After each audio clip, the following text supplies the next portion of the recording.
போட்டித் தேர்வு சம்மந்தமாக முக்கிய நிகழ்வுகள் அப்படின்னு வரும்போது பத்மா அவார்ட்ஸ் 2017 வந்து கவர்மெண்ட் ஆஃப் இந்தியா அனௌன்ஸ் பண்ணியிருக்காங்க. இதை அனௌன்ஸ் பண்ணது நம்மளோட ministry of home affairs announce பண்ணியிருக்காங்க. இந்த ஆண்டுக்கான பத்மா அவார்ட்ஸ் பார்க்கும்போது 7 பேருக்கு பத்ம விபூஷன் அவார்டும், 7 பேருக்கு பத்ம பூஷன் அவார்டும், 75 பேருக்கு பத்மஸ்ரீ அவார்டும் கொடுக்குறாங்க. இந்த அவார்ட்ஸில் பார்த்தீங்கன்னா 19 பேர் வந்து பெண்கள். இந்த அவார்ட்ஸ் எல்லாமே பாரத் ரத்னா அவார்டுக்கு அடுத்தபடியாக இருக்கக்கூடிய மிக மிக ஹானோரியம் அவார்டுன்னு சொல்லலாம். இதில் வந்து பத்ம விபூஷன் அவார்டு வந்து கேஜே யேசுதாஸ்க்கு கிடச்சிருக்கு. இவர் உங்களுக்கே தெரியும், ஒரு மியூசிக் டைரக்டர், கேரளாவை சேர்ந்தவர். அடுத்ததாக சத்குரு ஜக்கி வாசுதேவ், இவரையும் உங்களுக்கு தெரியும், இஸ் அ ஸ்பிரிச்சுவல் லீடர், தமிழ்நாடை சேர்ந்தவர். அடுத்ததாக சரத் பவார், பப்ளிக் அஃபேர்ஸ், மகாராஷ்டிராவை சேர்ந்தவர். முரளி மனோகர் ஜோஷி, அகெயின் இவருக்கும் பப்ளிக் அஃபேர்ஸ், உத்தரப்பிரதேசை சேர்ந்தவர். அடுத்ததாக Udupi Ramachandra Rao, science and engineering டெக்னாலஜியில் கர்நாடகாவை சேர்ந்தவர். அப்புறம் சுந்தர்லாய் பாட்வா, இவர் பப்ளிக் அஃபேர்ஸ்க்காக மத்திய பிரதேச சேர்ந்தவர். அதே மாதிரி PA Sangma, again public affairs, Meghalaya சேர்ந்தவர். இந்த 7 பேருக்கும் பத்ம விபூஷன் அவார்டு கிடச்சிருக்கு. 75 பேருக்கு பத்மஸ்ரீ அவார்டு கிடச்சிருக்கு. அதில் நம்ம ஸ்போர்ட்ஸ் பீப்புள் அப்படின்னு வரும்போது பார்த்திங்கன்னா முக்கியமாக வந்து நம்ம ஊரை சேர்ந்த மாரியப்பன் தங்கவேலுக்கு இந்த அவார்டு கிடச்சிருக்கு. இவர் அத்லெட்டுன்னு உங்களுக்கே தெரியும். அதே மாதிரி தீபா மாலிக்கு கிடச்சிருக்கு. அதுக்கப்புறம் தீபா கர்மாக்கருக்கு கிடச்சிருக்கு.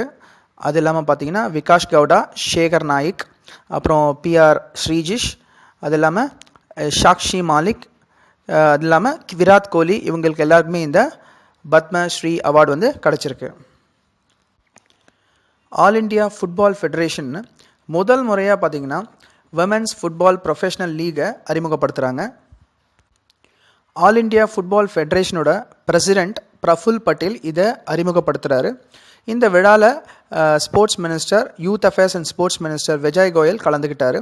அது இல்லாமல் பார்த்தீங்கன்னா இதில் ஒலிம்பிக் மெடலிஸ்ட் சாக்ஷி மாலிக்கும் இந்த ஆரம்ப விழாவில் கலந்துக்கிட்டாங்க. அதாவது இந்த ஸ்போர்ட்ஸ் வந்து லான்ச் பண்ணுறதுல கலந்துக்கிட்டாங்க. இந்த லீகில் பார்த்தீங்கன்னா ஆரம்பத்தில் 6 டீம்ஸ் வந்து இந்த லீகில் கலந்துக்கிறாங்க.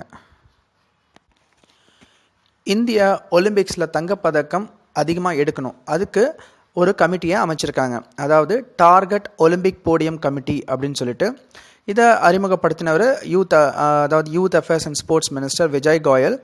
இப்போ இந்த டார்கெட் ஒலிம்பிக் போடியமோட கமிட்டியோட ஹெட்டாக, அதாவது சேர்மனாக வந்து அபினவ் பிந்த்ராவை அப்பாயிண்ட் பண்ணியிருக்காங்க.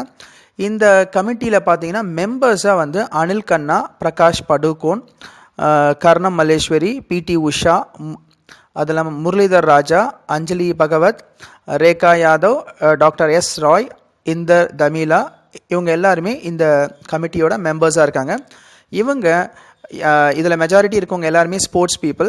ஸோ அதனால் இவங்க எல்லாருமே பார்த்தீங்கன்னா ஒலிம்பிக்ஸில் தங்கப்பதக்கம் எடுக்கிறதுக்கு என்ன மாதிரியான வழிமுறைகள் கையாண்டால் நிச்சயமாக இந்தியன்ஸ் வந்து ஒலிம்பிக்ஸில் மெடல்ஸ் வின் பண்ண முடியும் அப்படின்றத இவங்க ஆராய்ச்சி பண்ணி அதன் அடிப்படையில் ஒரு குரூப் ஆஃப் பீப்புளை ட்ரெயின் பண்ணவும் போகிறாங்க. ஸோ அந்த செலெக்ஷன் ப்ராசஸ்க்கு வந்து என்ன மெத்தடாலஜியை ஃபாலோ பண்ணலாம் அப்படின்றத அவங்க முடிவு பண்ணிவிட்டு இதை செய்ய போகிறாங்க. இதை வந்து இன்டர்நேஷ்னல் ஸ்டாண்டர்டில் ஸ்போர்ட்ஸை இம்ப்ரூவ் பண்ணுறதுக்கான ஒரு கமிட்டியை அவங்க ஃபார்ம் பண்ணியிருக்காங்க. அதாவது இதை சிம்பிளாக நம்ம சொல்கிறதா இருந்தால் டார்கெட் ஒலிம்பிக் போடியம் கமிட்டி அப்படின்ட்டு சொல்லலாம். நம்ம ஊரில் ஜல்லிக்கட்டு அப்படின்னு சொல்கிறோம், அதை மாதிரி கர்நாடகாவில் கம்பாலா ஃபெஸ்டிவல் அப்படின்னு சொல்கிறாங்க. அதாவது இந்த கம்பாலா ஃபெஸ்டிவலில் என்ன பண்ணுறாங்கன்னா, அந்த மாடுகளை வச்சு அவங்க ஓட்டப்பந்தயம் நடத்துகிறாங்க. ஸோ மாடுகளை வச்சு ஓட்டப்பந்தயம், அதாவது பார்த்தீங்கன்னா உங்களுக்கே தெரியும் மாட்டு வண்டியை வச்சு ஓட்டப்பந்தயம் எப்படி நடக்கும்ன்றது. ஸோ அந்த ஃபெஸ்டிவல் பேர் கர்நாடகாவில் கம்பாலா ஃபெஸ்டிவல் அப்படின்னு சொல்கிறாங்க. இந்த ஓட்டப்பந்தயத்துக்கெலாம் இதுக்கு முன்னாடி தடைகள் இருந்தது. ஸோ அது உங்களுக்கே தெரியும், அதாவது அனிமல்ஸ் வந்து அனிமல் மிருக வதை சட்டம் அப்படின்றது அதன் காரணமாக இது நடத்த முடியாமல் இருந்தது. இப்போ நாம் வந்து இதுக்கு போராடி ஜல்லிக்கட்டு நடத்துகிற மாதிரி அந்த கர்நாடகா மாநிலத்துலேயும் நாங்களும் இந்த ஃபெஸ்டிவலை நடத்துவோம்னு சொல்லிட்டு இந்த ஃபெஸ்டிவலை நடத்துறதுக்கான அறிவிப்புகளை வெளியிட்டிருக்காங்க. இந்த ஃபெஸ்டிவல் பேர் கம்பாலா ஃபெஸ்டிவல். இந்தியாவுக்கு வந்திருந்த ரஷ்யன் அம்பாசிடர் அலெக்சாண்டர் கடக்கின் அவர் ரீசெண்டாக பார்த்தீங்கன்னா இறந்துட்டார். பன்வர்லால் புரோஹித் இவரை மேகாலயாவோட கவர்னராகவும், ஏபி ஆச்சாரியா இவரை அருணாச்சல் பிரதேஷோட கவர்னராகவும் நம்மளோட பிரசிடென்ட் பிரணாப் முகர்ஜி அறிவிச்சிருக்காரு.